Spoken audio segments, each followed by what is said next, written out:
Jack, good evening to you.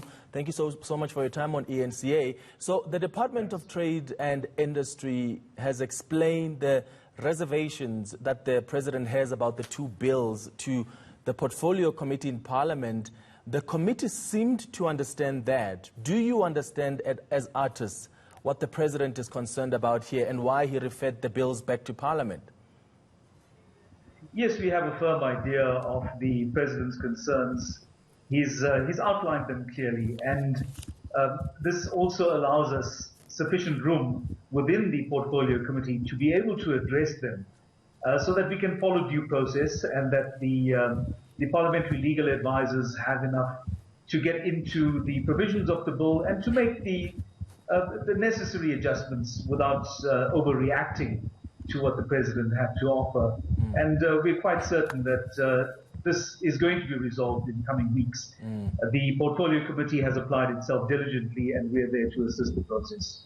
You and other artists have been calling on the President to sign the Performance Amendment Bill. It's been long overdue, quite frankly. How do you feel about this further delay now? What are the consequences?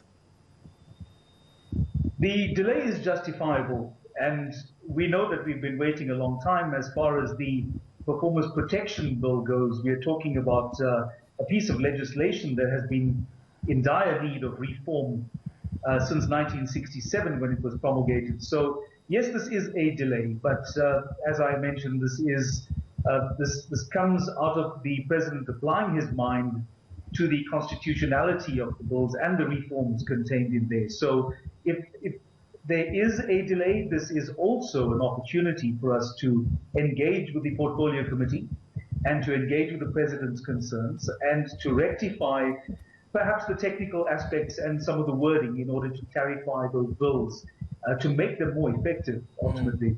Just remind us of some of the gaps that the bill was aimed to fill. What difference will it make for artists?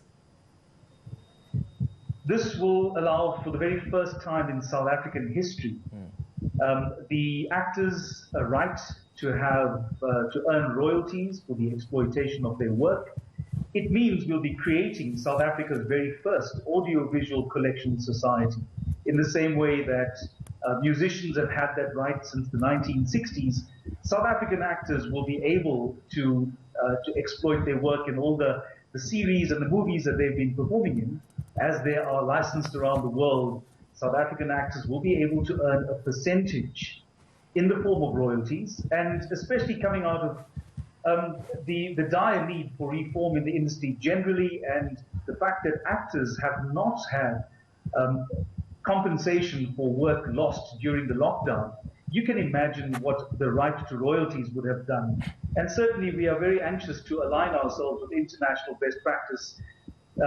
Actors, our counterparts overseas, are all earning royalties. It's an important part of our income. So those are some of the areas of reform that we are very anxious to see being effective.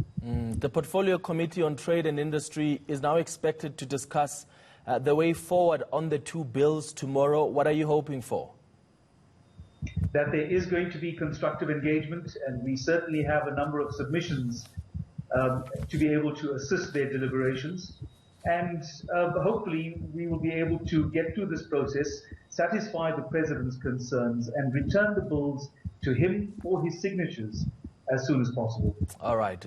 Jack Davnarain, thank you so much for your time this evening. He's the chairperson of the SA Guild of Actors.